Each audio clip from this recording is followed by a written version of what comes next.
Aloha, we're here at Haʻalelepaʻakai, which is the highest point on Lānaʻi, around 3,300 feet.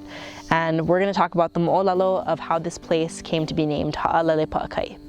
So long ago, there were two fishermen who came from another island, and they stopped their canoe on the Kemoku side of Lānaʻi, and they hiked up all the way up Lānaʻi with bags of salt, because in traditional times people didn't have refrigerators or canned food or anything, so you would have to carry salt in order to preserve whatever fish that you caught.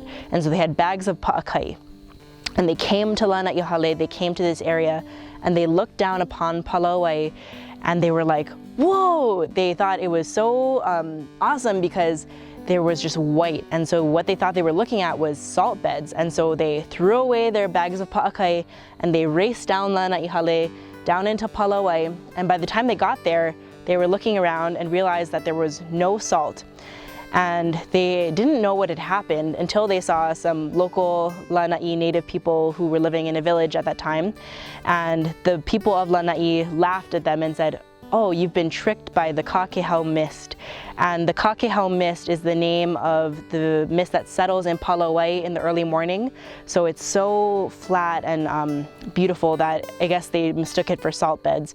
And so the men had to walk all the way back up Lānaʻi, grab the bags of salt that they had discarded, and then continue on down to the other side to go fish. And so this moʻolelo is told by kupuna to next generations to talk about decision making and how you shouldn't make a decision rashly.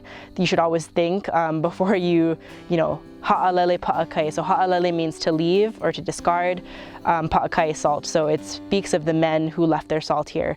And I think another important lesson then that we can get from it also is that if you're not if you're not familiar to a place, then you probably shouldn't be making assumptions about how to move about that place and to be respectful of the landscape and its people.